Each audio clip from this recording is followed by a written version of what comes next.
আসসালামু আলাইকুম রহমতুল্লাহ। কেউ কষ্ট দিলে না কেঁদে এই 5টি কাজ করুন।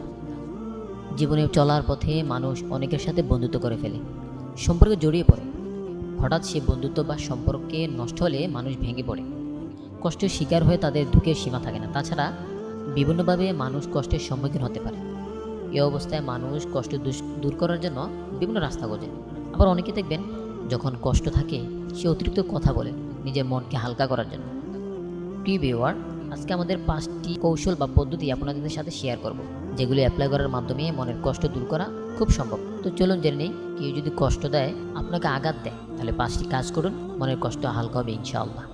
নাম্বার 1, বিশ্বাস রাখুন আল্লাহ যা করেন ভালোর জন্য করেন।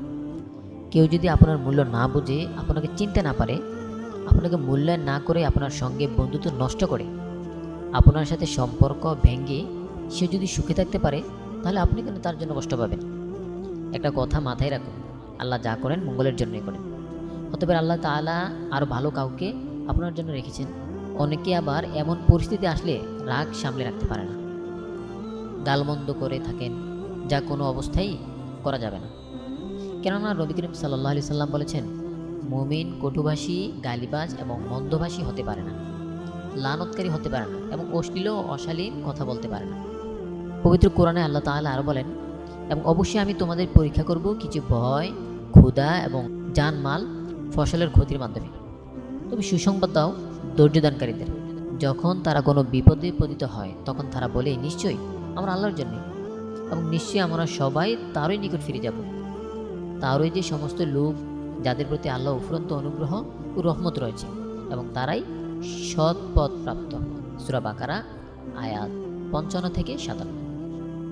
নাম্বার 2, নিজেকে যথাসম্ভব যৌক্তিক কর্মে ব্যস্ত রাখুন।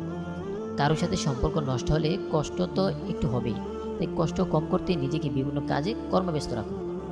গভীর মনোযোগ দিয়ে কাজ করুন, দেখবেন আস্তে আস্তে কষ্ট কম হবে।